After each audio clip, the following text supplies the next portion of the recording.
최강시사 국범근의 눈. 세상 일에 관심이 많은 청년 20대 시사 유튜버 국범근과 함께하는 국범근의 눈. 국범근 씨 스튜디오에 나와 계십니다. 안녕하세요. 네, 안녕하세요. 선거가 2주 정도 남았습니다. 예. 그죠? 이게 요새 젊은 친구들, 그러니까 동료 친구분들이나 선후배들 선거에 관심이 어느 정도입니까?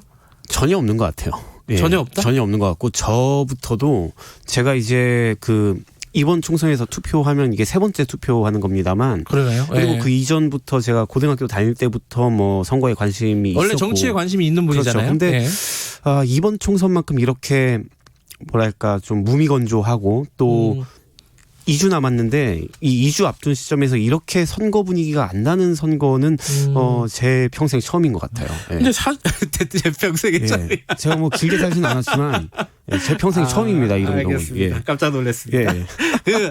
근데 이번에는 사실 선거 연령이 18세로 낮춰졌잖아요. 네네. 그런 걸로 따지면은 좀 젊은 층에서 선거에 관한 요번에 그러니까 18세들은 어디에 선거 투표를 할까 네. 이런 관심들이 높아질 만도 한데 그렇지 네네. 않아요? 네. 그죠? 근데 이게 코로나 때문 아니에요? 코로나 때문도 분명히 영향을 미칠 것 같은데요. 근데 네. 코로나 핑계만 대기에는 좀 여러 가지 안 좋은 일들이 많았다고 생각을 합니다. 그 여러 가지가 뭔지. 예, 특히나 이제 비례위성정당이 문제가 터지면서 네. 왜 보통 어디 선관위에서 투표 독려 캠페인 할 때 이렇게 얘기를 하잖아요. 투표를 꼭 해야 됩니다. 네. 우리의 삶을 바꾸는 투표를 하면 우리의 내일이 더 좋아집니다. 이러면서 당신의 더 나은 내일 위해 투표하세요. 그러니까 투표를 해야 된다는 거는 누구나 다 알겠는데 네. 근데 도대체 이거 누가 누군지도 모르겠고 어디에다 표를 줘야 내 의사가 정확히 반영되는 건지도 모르겠고 저 사람들도 보니까 잘 모르는 것 같아요. 정치인들도. 그러니까 자기들도 틀려요. 얘기할 때. 그렇죠. 그러니까 내가 참여를 하고 싶어도 네. 이거 어떻게 해야 되는 건가 감을 못 잡겠으니까 도저히 이러니까 그렇죠. 예. 근데 이제 그런 것도 있어요. 선거는 이기려고 하는 거니까. 네네. 어찌됐든 막판에 어지럽든 뭐든 결국은 이제 이기는 전략을 쓸 수밖에 없는 거잖아요. 예. 그런 측면에서 어쩔 수 없는 거 아니냐. 현실 정치라는 게 예. 무조건 쟤들 나쁜 짓 한다 이런 정치 혐오는 예. 사실 또 도움이 안 되는 거 아니냐. 예. 어떻게 생각하십니까? 그렇죠. 그런데 그렇기 때문에 오히려 더 무력감이랄지 이런 게 드는 거거든요. 그러니까 그분들도 다 나름대로 어떤 세상을 더 낫게 바꾸고자 하는 진정성이 있는 분들일 테고 네. 그리고 현실 정치의 한계 속에서 나름대로 고군분투를 하고 있을 텐데 네. 이런 생각이 드는 거죠. 그러면 우리가 보는 저 모습이 과연 정말로 최선인 것이냐, 정말로 우리가 이 현실 세계에서 볼 수 있는 최선의 정치인 것이냐라고 생각을 했을 때 그때 이제 힘이 탁 풀려버리는 그런 무력감이 있는 거고요. 네. 그 다음에 또 이른바 이제 개혁이라고 하는 네. 그 키워드를 보면 그러니까 개혁이 지금 현재 있는 상황을 어떻게 좀 더 낫게 바꾸겠다라는 얘기 아닙니까? 근데 네.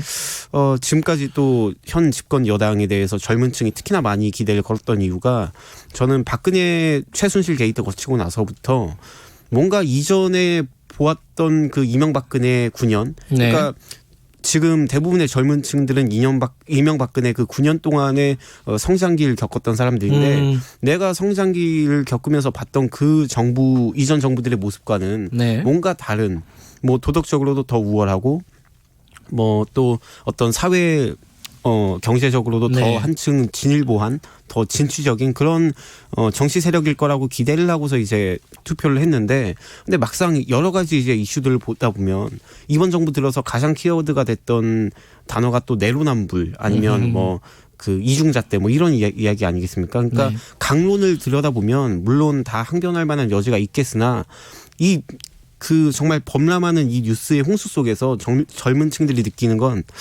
결국 저 사람들도 똑같은 거 아닌가 하는 그런 무력감을 많이 느끼고 있는 것 같아요. 예. 특히 많이들 특히 이제 20대 남성들 분석하면서 네네. 그런 얘기 많이 하잖아요. 그렇죠. 예. 좀 보수화됐다. 예. 간단하게 얘기하면 거칠게 예. 얘기하면은 그게 실제로 느껴져요. 근데 저는 그게 보수화되었다고 얘기하지는 않는 것 같고, 네. 그러니까 얘기하면 그게 타당하지 않은 것 같고, 네. 그러니까 예전부터 그 사람들이 느끼고 있었던 니즈 이거는 저는 똑같다고 보거든요. 그러니까 결국에는 정치적 효능감입니다. 내가 그 한 표를 행사를 했을 때 이 한 표가 죄송합니다. 제가 교정기 때문에 이게 발음이 깨지는데. 교정했어요? 예. 또 나이 드셔가지고 또. 아닙니다. 예. 아무튼 내가 한 표를 행사했을 때 그 한 표가 나의 그 의사를 제대로 대변을 할 수가 있고 내 일상을 실제적으로 바꿔낼 수 있다는 그 효능감을 확인하는 것이 저는 뭐 모든 계층이 다 그렇겠지만 특히나 이 정치적인 어떤 발언권이 네. 적은 그 청년층이 가장 목말라 하고 있는 거라고 생각을 하는데 이런 정치적 효능감을 어떻게 이제 충족을 시킬 것인가에 대한 문제 여기에 대한 답변을 저는 해야 된다고 봅니다. 근데 여기에 대한 기대치가 박근혜 최순실 그 게이트 촛불혁명 거치면서 이렇게 쫙 높아졌다가 네. 왜냐하면 대통령까지도 갈아버린다는 건 어마어마한 효능감의 충족의 경험이잖아요. 네. 그런데 그 이후에 이제 집권한 그 문재인 정부가 그만한 효능감을 채워주는 행보를 보였는가에 대해서 상당히 그 회의하고 있는 뭐 의심을 품고 있는 젊은 층들이 많은 것 같습니다. 네. 근데 그렇게 예컨대 말씀하신 대로 일정 부분의 어떤 젊은 층이 지금의 집권당에 실망을 했다 하더라도 그 사람들이 예를 들어 제1야당 미래통합당으로 가는 건 아니잖아요. 오히려 무당층이 증가를 한다는 거 아니에요. 그죠? 그럼 양쪽 다 실망했다는 뜻인가요? 그렇죠. 어떻게 받아들여야 그래서 거기 그 무당층의 비율 지금 이렇게 막 많이 늘어나 있는 무당층의 비율이 상당히 저는 징후적이라고 생각을 하는데요. 그러니까 보통 이제 집권 여당이 뭔가 잘못을 했으면 거기 반대급부로 뭐 미래통합당이 그렇게 지금 세가 작은 것도 아닌데 그렇죠. 그쪽으로 가야 마땅한데 그쪽으로 가지도 않고 있다는 말이죠. 게다가 이 미래통합당 그러니까 더불어민주당은 좀 어떻게 좀 미운 얄밉지만 그래도 뭔가 고려할 만한 대상이긴 한데 미래통합당은 그냥 아예 고려할 만한 대상도 아니다라고 생각하는 사람들이 굉장히 많단 말이에요. 그래요? 예, 그러니까 그러니까 애초에 고려 대상이 아닌 뭐 이런 거죠. 그러니까 모사됐다는 말이 그런 의미에서도 잘못된 말이군요. 그렇죠. 그러니까 저는 제가 느끼기에는 그러니까 이것도 제가 뭐 대표성을 가지고 얘기하기도 좀 조심스럽습니다만은 그래도 뭐 본인이 20대니까요. 그러니까 이 기성 정치권 전반에 대한 그 정치에 대한 혐오 혹은 뭐 제도 정치에 대한 그 신뢰의 실종? 전 이것이 당장의 총선에서 누가 몇 석 더 가져오느냐보다 굉장히 더 중요한 문제라고 봅니다. 왜냐하면 그 기성 정치에 대한 그 불신이 이렇게 커져 있을 때 이 사람들이 정말 극단주의로 빠지든지 아니면 완전히 그 정치에 대한 신뢰를 실종해서 그냥 왜 최인훈의 소설 광장에 보면 광장으로 나가냐 밀실로 가냐 이 두 가지가 갈리잖아요. 그러니까 저는 지금 그 양극단으로 갈 수 있는 그 벼랑 끝에 지금 젊은 세대들이 있다고 보고 저는 상당히 우려스럽게 보고 있습니다, 사실은. 근데 그런 어떤 제도 정치에 대한 실망 이런 것들을 좀 뭐랄까요 상쇄하기 위해서라고 할까요?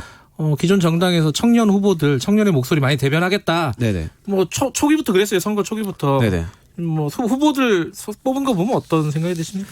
일단 뭐 그냥 아주 간단하게 양적인 수적인 비율로 보더라도 그러니까 그분들이 그렇게 공헌하셨던 거에는 사실 크게 못 미치는 그 수준인데다가 그러니까 저는 그 청년 정치라는 것을 어떻게 키울 것인가 하면 먼저 한숨부터 나오거든요. 왜냐하면 제가 이제 그 여러 번 말씀을 드렸다시피 생물학적으로 젊은 청년들 몇 명 이제 데려다가 그 의석 주고 한다고 이게 청년 정치가 육성이 되겠는가? 그러니까 말 그대로 그 풀뿌리 뭐 민주주의, 풀뿌리 정치 이렇게 얘기하듯이 그 밑에서부터 자생적으로 그 기반이 탄탄하게 갖춰져 있어야 저는 그게 하나의 그 의미 있는 정치 집단으로서의 역할을 한다고 보는데 지금의 청년 정치의 모습은 당에서 열심히 헌신했던 몇몇 청년 정치인들은 선거 때마다 이제 뭐 낙선을 하거나 주목받지 못하고 혹은 이제 또 완전 양극단에서는 당 지도부 몇 명이 자의적으로 이제 선택한